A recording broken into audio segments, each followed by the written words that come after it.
There have been a number of turning points in the history of mankind. We are now going through one of them. Some people call it globalization, or the information age.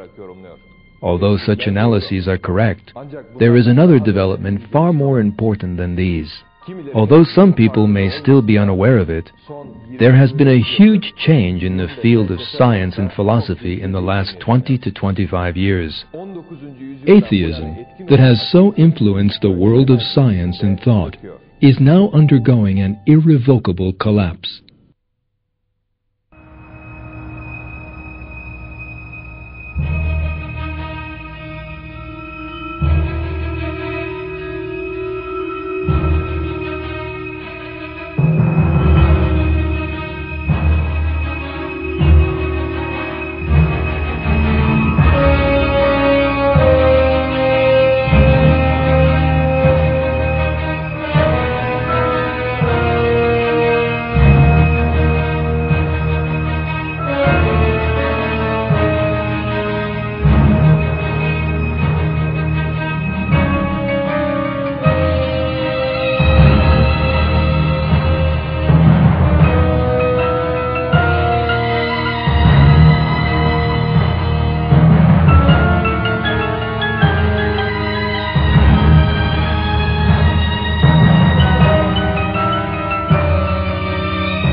Atheism, in other words the denial of God, has existed since the very earliest times. Yet the real rise of this idea began with a number of 18th century thinkers who were opposed to religion.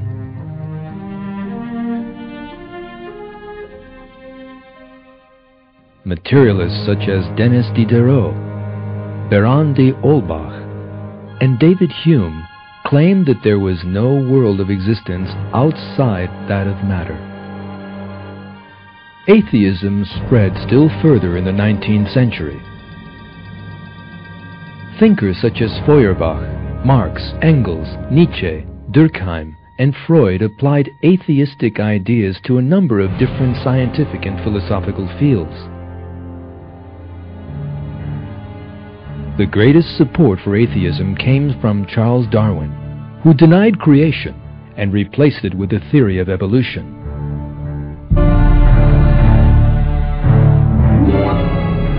Darwinism offered a so-called scientific answer to the question, how did living things and man come into existence? Something atheists had been unable to do for centuries.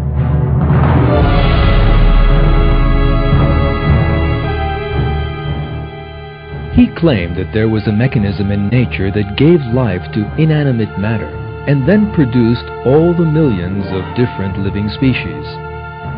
A great many people came to believe that deception.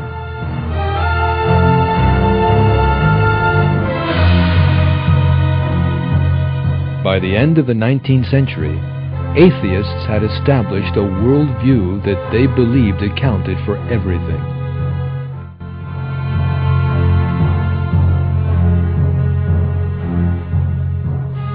They denied that the universe had been created, saying that it had existed forever and had no beginning.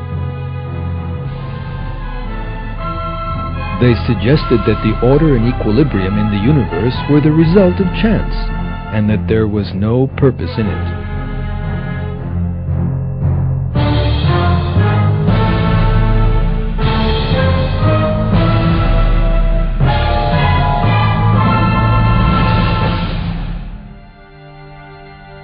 They imagined that Darwinism accounted for the emergence of man and all living things.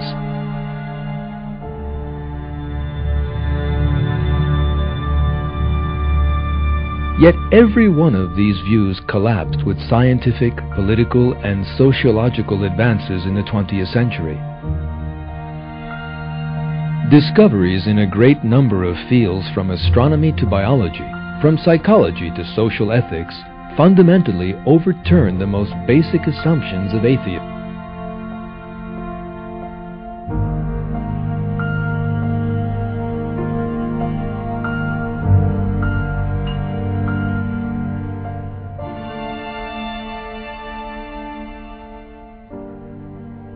In his book, God, the Evidence, The Reconciliation of Faith and Reason in a Post-Secular World, published in 1997, the well-known American writer Patrick Glynn offered the following analysis.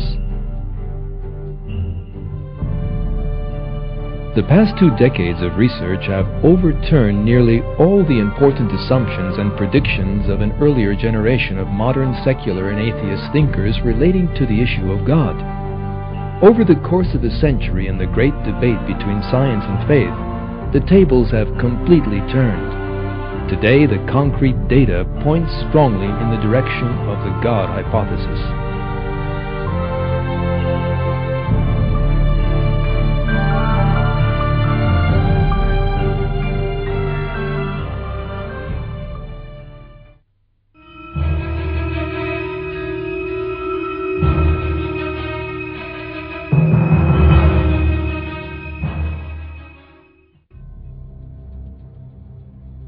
The first blow dealt to atheism by 20th century science came in the field of cosmology. Belief in a universe that had existed forever collapsed, and evidence emerged that the universe did indeed have a beginning. In other words, that it had been created.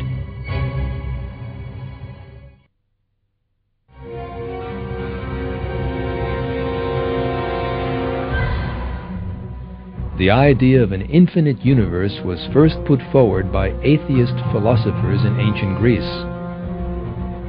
The first person to support the idea in the New Age was the famous 18th century philosopher Immanuel Kant.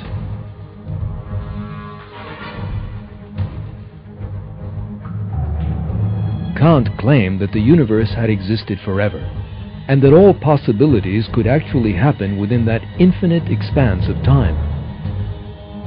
In the 19th century, the view that the universe had no beginning, that there was no moment of creation, came to be widely accepted.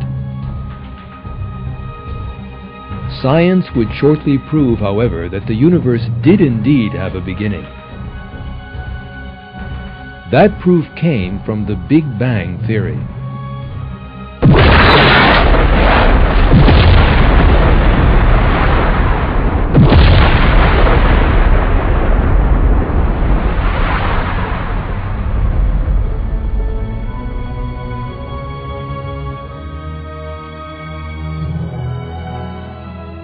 The theory of the Big Bang was the result of a string of discoveries.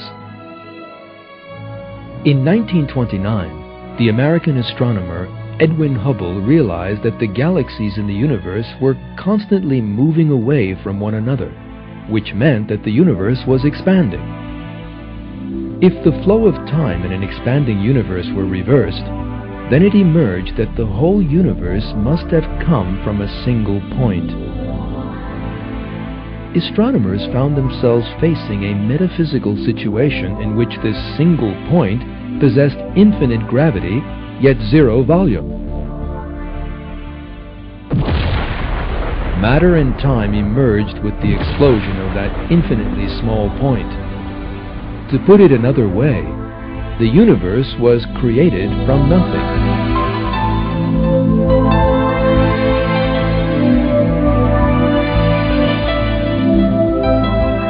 Although the Big Bang theory disturbed materialists, it continued to be supported by concrete scientific discoveries. During their observations in the 1960s, the two scientists, Arno Penzias and Robert Wilson, identified the radioactive traces left behind by that explosion. The same thing was confirmed in the 1990s with the levels of radiation captured by the satellite Cosmic Background Explorer, COBE.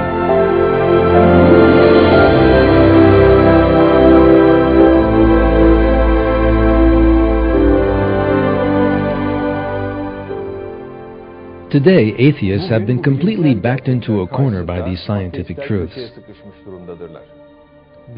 One example of the atheist reaction to the Big Bang Theory appeared in the 1989 article by John Maddox, the editor of Nature, one of the best-known materialist scientific magazines.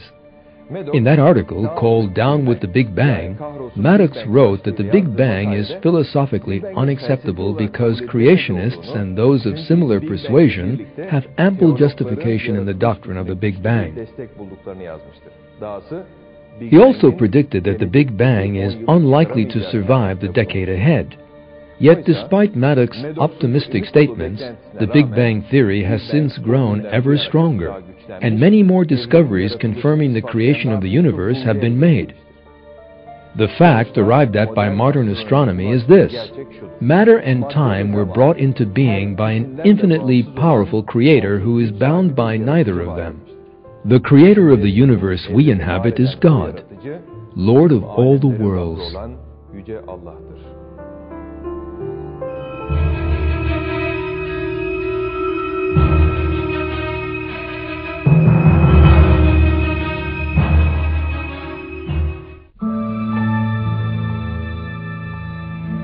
Another atheist dogma demolished by astronomical discoveries in the 20th century is the idea of the accidental universe. The claim that the matter in the universe, the heavenly bodies, and the laws that regulate them emerged by chance with no purpose behind them has collapsed in a most striking manner.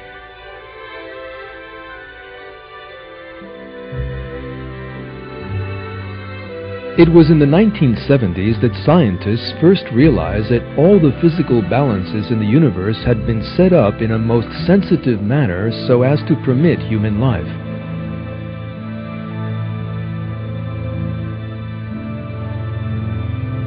As research deepened, it was found that the physical, chemical, and biological laws in the universe, fundamental forces such as gravity and electromagnetism, and the structure of the elements had all been set up in the most ideal form for human life.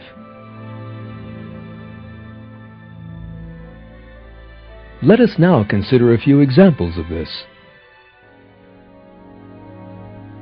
There is an extraordinarily sensitive balance in the initial expansion rate of the universe, that is, in the explosion force of the Big Bang. According to scientists' calculations, if the expansion rate had differed from its actual value by more than 1 part in a billion billion, then the universe would either have recollapsed before it ever reached its present size, or else have splattered in every direction in a way never to unite again. To put it another way, even at the first moment of the universe's existence, there was a fine calculation of the accuracy of a billion billionth. That, of course, is no coincidence. Physical forces such as gravity and electromagnetism are all at the necessary levels for an ordered universe to emerge and for life to exist.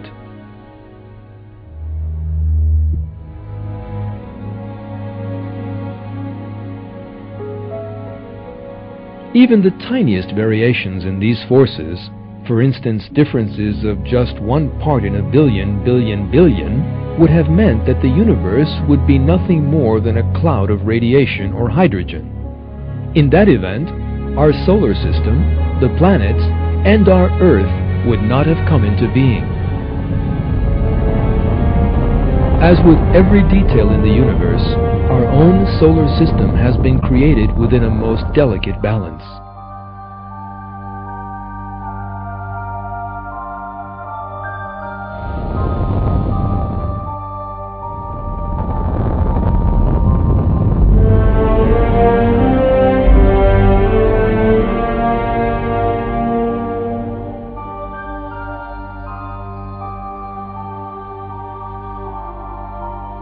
The size of the Sun, the wavelength of its rays, and its distance from the Earth are all at the levels necessary to support human life.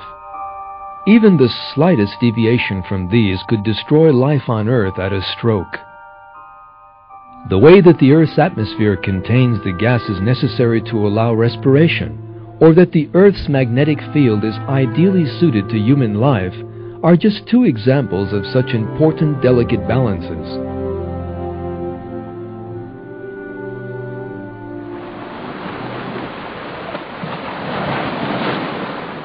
The water that covers 3/4 of our planet also contains features designed to support human life. Unlike other liquids, water freezes from the top down. That prevents the seas from turning into blocks of ice and allows life to continue.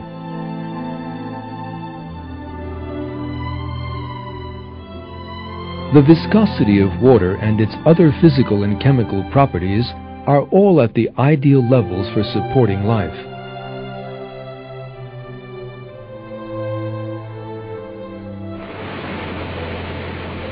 These delicate balances, of which we have seen a few examples, have led scientists to one important conclusion.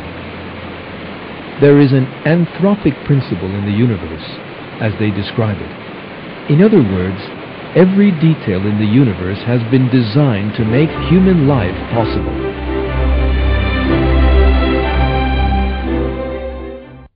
The interesting thing here is that most of the scientists who revealed that truth were actually materialists who had no great wish to reach such a conclusion.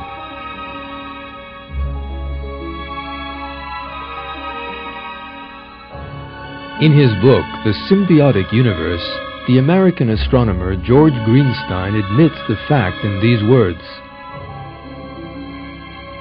"As we survey all the evidence, the thought insistently arises that some supernatural agency must be involved. Is it possible that suddenly, without intending to, we have stumbled upon scientific proof of the existence of a supreme being?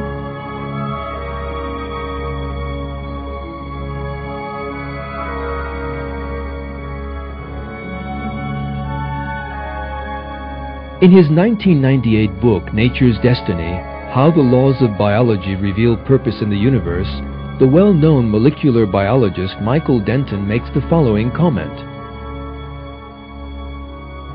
"The new picture that has emerged in 20th century astronomy presents a dramatic challenge to the presumption which has been prevalent within scientific circles during most of the past 4 centuries. That life is a peripheral and purely contingent phenomenon in the cosmic scheme.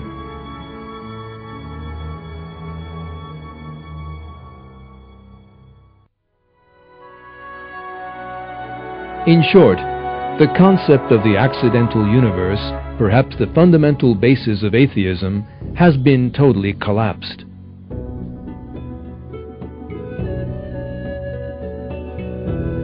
The deceptive nature of the concept was revealed in the Quran some 1,400 years ago.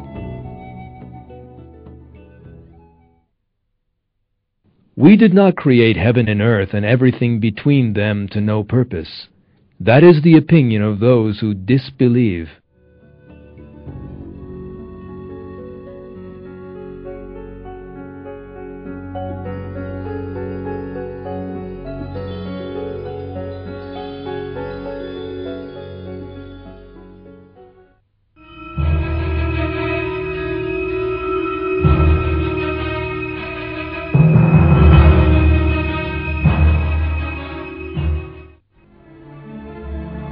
The most important foundation of atheism as it reached its peak in the 19th century was Darwin's theory of evolution. Darwin proposed that the origin of man and all other living things could be explained by unconscious natural mechanisms. In that way, he offered a false explanation for the origins of life for which atheists had been unable to account for hundreds of years. In fact, the atheists of the time rushed to embrace Darwin's theory. Beginning with Marx and Engels, 19th century atheist thinkers described the theory as lying at the heart of their philosophies. However, the major support of atheism itself collapsed with the scientific discoveries of the 20th century.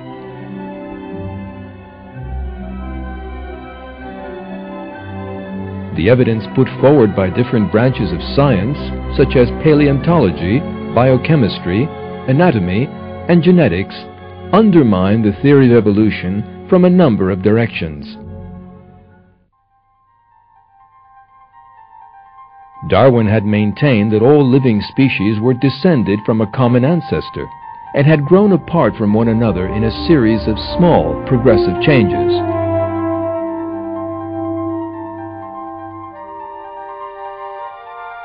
He hoped that fossils would provide evidence for that claim.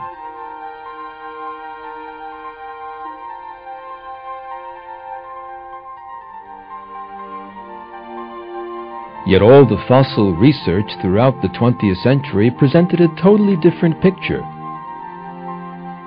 Not one transitional species that might prove Darwin's theory was found.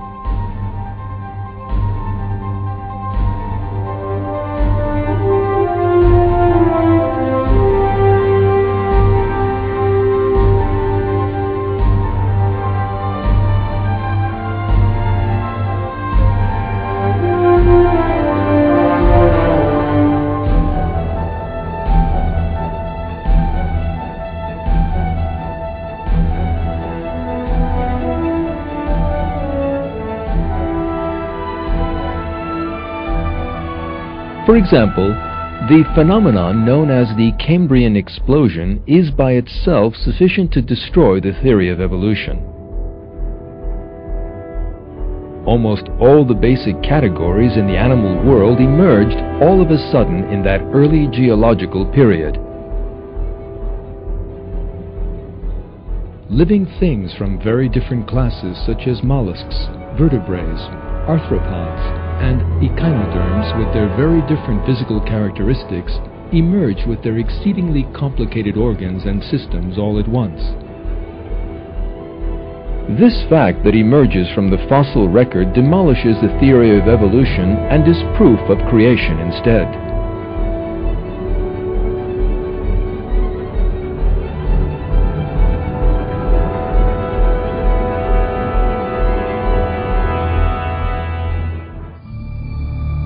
In putting his theory forward, Darwin based it on the idea that animal breeders produce different species of dog or horse.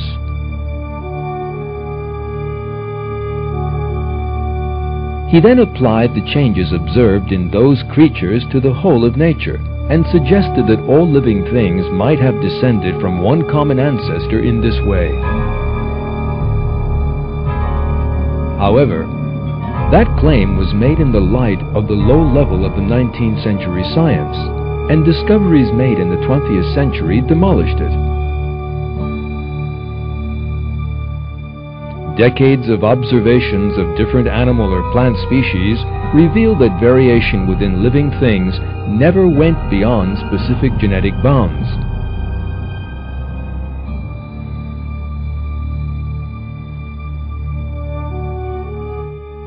Genetic experiments, on the other hand, showed that the mutations that Darwinists regarded as an evolutionary mechanism could never add new genetic information to living things, but that, on the contrary, they always had harmful effects. The countless mutation experiments carried out on fruit flies only yielded deformed individuals.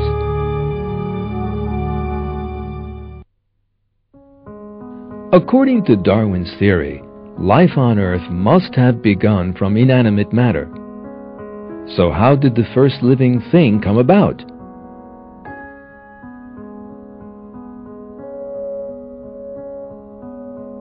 Darwin failed to address that issue, contenting himself with writing that the first cell could easily have formed in some warm little pond.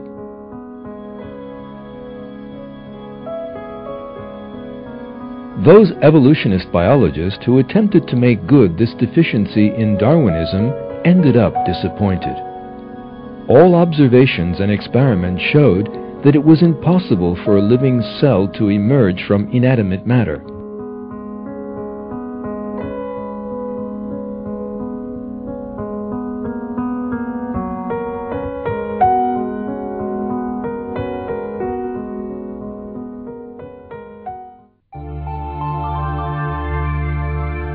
Scientists then discovered something else in the second half of the 20th century.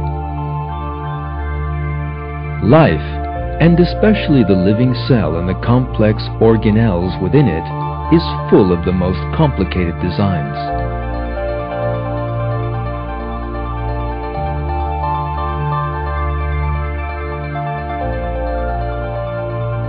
Our eyes, with which no camera can possibly compare. Bird wings that inspired aeronautical technology. The complex and interdependent systems within the living cell. The extraordinary information contained in DNA. All these are clear examples of design. They also leave the theory of evolution that regards life as the product of blind chance utterly helpless. These scientific facts left Darwinism backed into a corner by the end of the 20th century. Scientists in many Western countries, particularly the United States, today reject Darwinism in favor of the theory of intelligent design. The reason for that is that the scientific facts show that life emerged with design, not by chance. In short, science once again confirms the fact that God created all living things.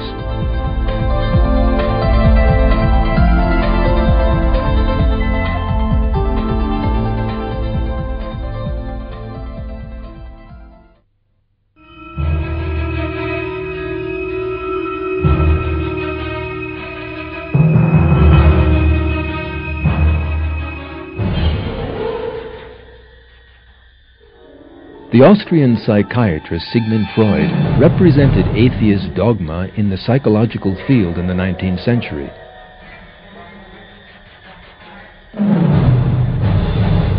Freud put forward a theory of psychology that denied the existence of the soul and attempted to explain man's internal world in terms of sexual impulses. Freud claimed that to have accounted for the origin of psychological problems.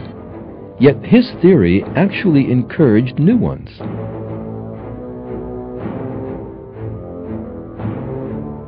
This teaching, which describes man as a species of animal that lives only to satisfy its selfish desires, actually increased loneliness, fear, and depression in people by debasing spiritual values.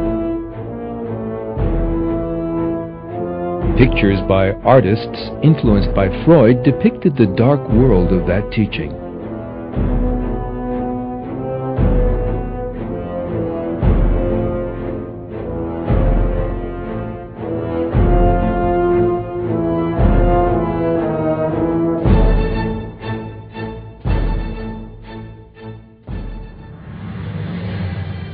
Freud's most important attack was aimed at religion.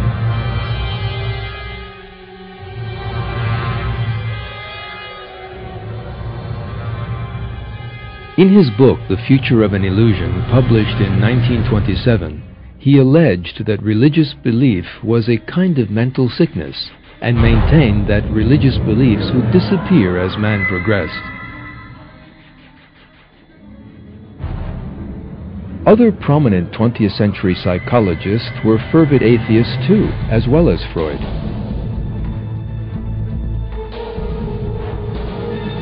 Boris Skinner and Albert Ellis, the founders of the behaviorist school and rational emotive therapy respectively, were the best known of these atheists. As a result, psychology came to be a breeding ground for atheism. A 1972 poll among the members of the American Psychology Association revealed that only 1.1% of psychologists in the country had any religious beliefs.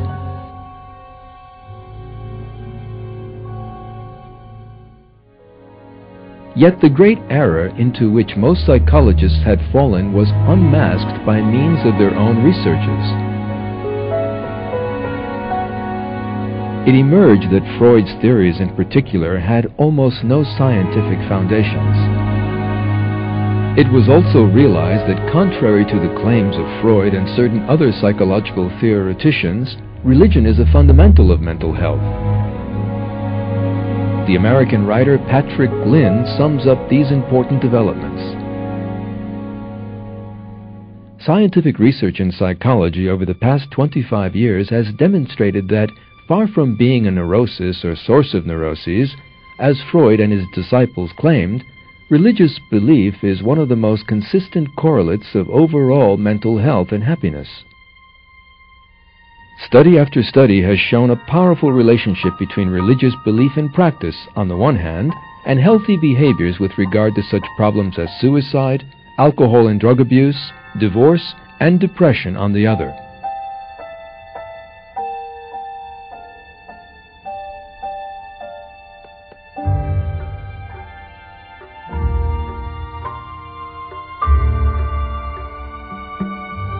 In other words, atheism suffered a terrible defeat in the realm of psychology.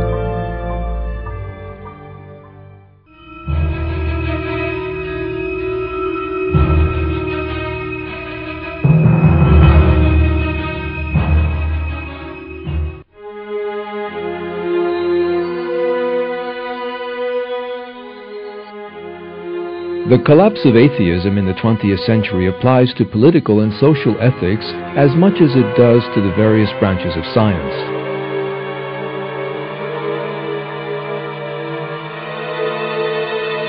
The overthrow of communism is one of the most important examples of this.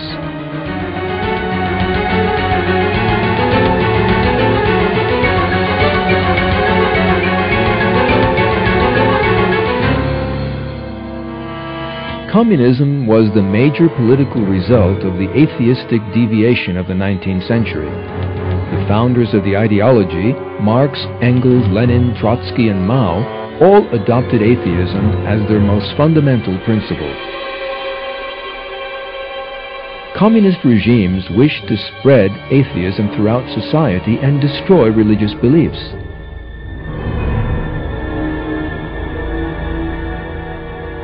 Terrible oppression was aimed at religious communities, particularly Muslims in Stalin's Russia, Red China, Cambodia, Albania, and certain Eastern Bloc countries. This even turned into genocide.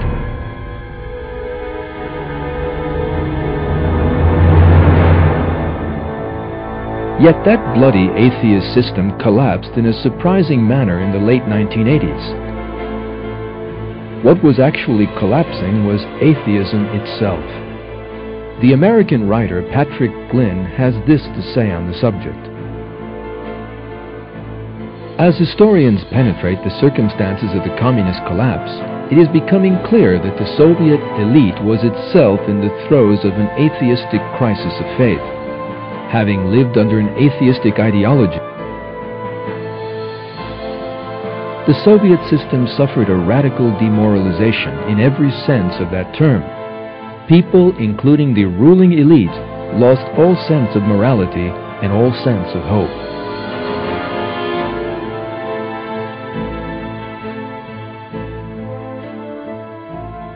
One interesting sign of this atheistic crisis of faith in the Soviet system was the reforms President Mikhail Gorbachev tried to implement. From the day Gorbachev came to power, he took an interest in moral issues as well as economic reforms. He began by initiating a campaign against alcoholism, for example. He employed the old Marxist-Leninist concepts for a while in order to raise the morale of society. But seeing that this would serve no purpose, he began to speak of God in some of his speeches in the final years of his regime, despite the fact that he himself was an atheist. Yet these insincere words of faith were also no use, and the crisis of faith in Soviet society continued to grow. The result was the sudden collapse of the giant Soviet empire.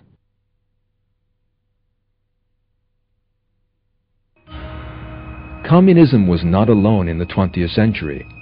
Fascism, another product of the 19th century atheist philosophies, also collapsed. Fascism was a philosophy that can be regarded as a synthesis of atheism and paganism. Friedrich Nietzsche, regarded as the ideological founder of fascism, praised paganism, fiercely attacked the divine religions, and even described himself as an antichrist. Nietzsche and Martin Heidegger, one of his disciples, were the main sources of inspiration behind Nazi Germany.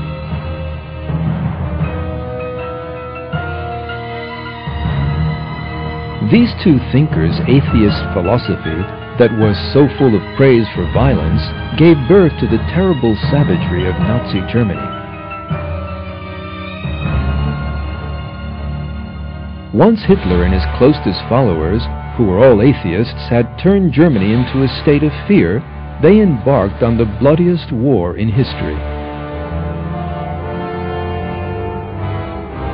That slaughter, known as World War II, cost the lives of 55 million people.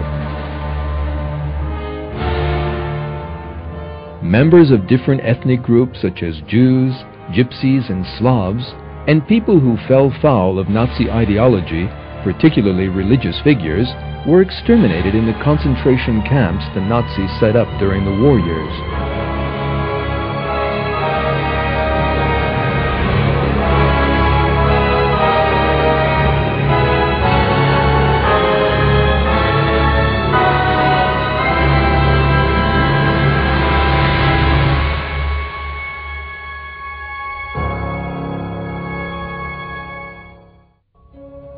Another social result of atheism emerged in liberal Western societies in the second half of the 20th century.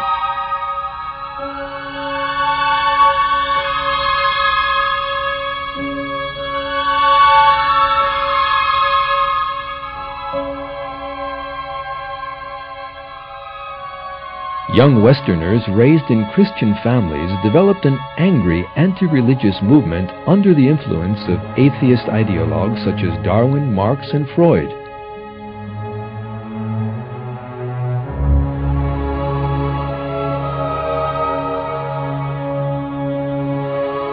That movement developed rapidly in the United States and Western Europe in the 1960s and gave birth to the sexual revolution and the hippie dream that accompanied it. The hippies believed that they could find happiness by means of unlimited drugs and sex.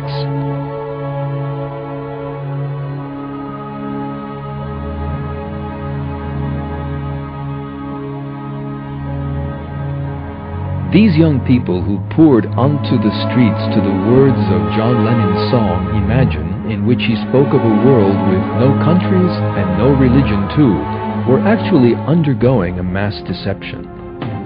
In fact, a world without religion actually brought them to an unhappy end. The hippie leaders of the 1960s either killed themselves or died from drug-induced comas in the early 1970s. Most of the young people who found themselves on the missing list on police station walls were the victims of drugs.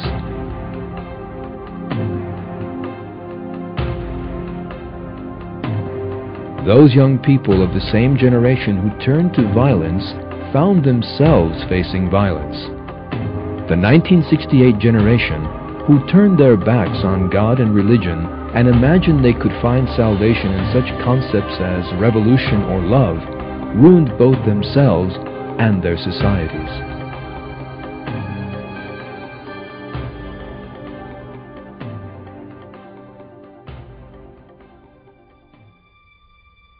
The information we have so far briefly summarized clearly shows that atheism is undergoing an inevitable collapse. In other words, mankind is turning to God. This truth is not restricted to the political and scientific fields we have discussed here. From politicians to film and pop stars, many opinion formers in Western society are more religious than before. There are now many people who have seen the truth and believe in God after living for years as atheists. That is what makes our age such an important one. Atheism, which people have tried for hundreds of years to portray as the way of reason and science, is proving to be mere irrationality and ignorance.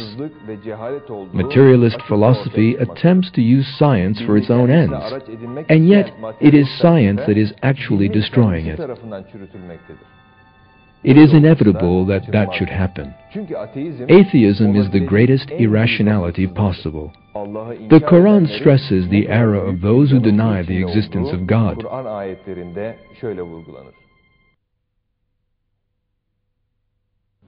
How can you reject God when you were dead and then He gave you life? Then He will make you die and then give you life again. Then you will be returned to Him. It is He who created everything on the earth for you, and then directed His attention up to heaven and arranged it into 7 regular heavens. He has knowledge of all things.